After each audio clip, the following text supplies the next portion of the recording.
Je vais vous parler d'un homme qui reçut une connaissance sans pareille.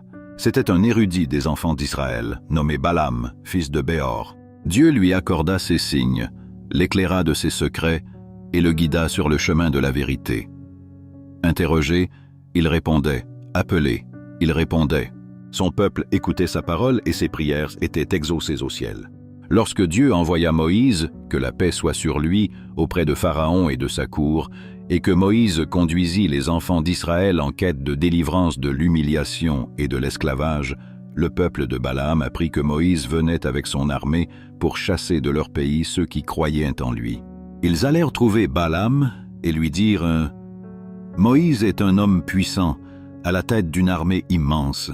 Il veut nous chasser de nos foyers et nous anéantir.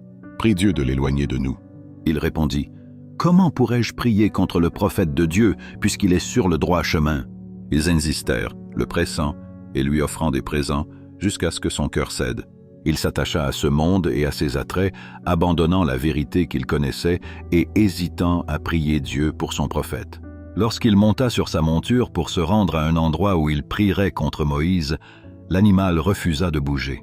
Il descendit alors et le frappa, et la bête devint licite. Il recommença à plusieurs reprises, si bien que Dieu lui révéla qu'il ne devait plus le faire, mais il persista. Dieu l'abandonna alors et l'égara après lui avoir montré les signes. Se tenant sur un lieu élevé, il se mit à prier contre Moïse et son peuple. Dieu fit bouger sa langue de sorte qu'il se mit à prier contre eux avec ce que Dieu voulait qu'il prie pour eux, et à prier pour eux avec ce que Dieu voulait qu'il prie contre eux. Ainsi sa prière contre eux devint identique à sa prière pour eux. Son peuple demanda « Qu'est-ce que cela ?» Il répondit « Par Dieu, cela est une force qui l'a vaincu, je ne peux rien contre moi-même. » Il devint un exemple pour tous les peuples, celui de ceux à qui Dieu avait accordé ses signes, mais qui s'en détournèrent. Satan les poursuivit, et ils tombèrent parmi les égarés. Dieu Tout-Puissant dit à son sujet « Raconte-leur l'histoire de celui à qui nous avons donné nos signes, mais qui s'en détourna. » Satan le poursuivit, et il tomba parmi les égarés. Ce récit n'est pas simplement celui d'un homme qui s'est égaré, mais un message pour tous ceux qui ont reçu la connaissance, un statut social ou la capacité de supplier, et qui pensent que ce qu'ils possèdent leur appartient et qu'ils peuvent en disposer à leur guise, oubliant que c'est Dieu qui le leur a donné et que c'est lui qui le reprend quand il le veut. La connaissance non suivie d'œuvres justes se retourne contre celui qui la possède, la supplication non adressée avec la permission de Dieu égare, et les biens terrestres donnés à ceux qu'ils aiment et à ceux qu'ils n'aiment pas peuvent être un instrument de tromperie et de destruction. Où que vous soyez, et quel que soit votre niveau de connaissance, ne soyez pas de ceux à qui Dieu a accordé ses signes et qui s'en sont détournés.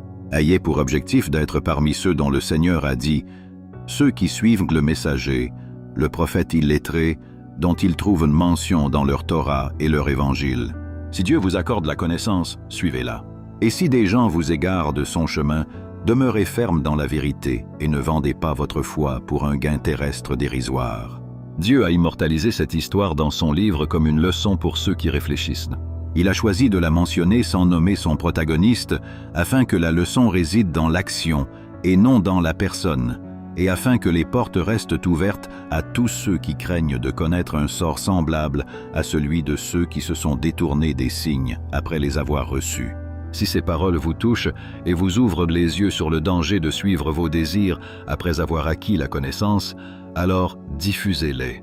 Peut-être rappelleront-elles aux gens que la connaissance qui ne nous rapproche pas de Dieu ne fait qu'accroître notre éloignement de la tentation.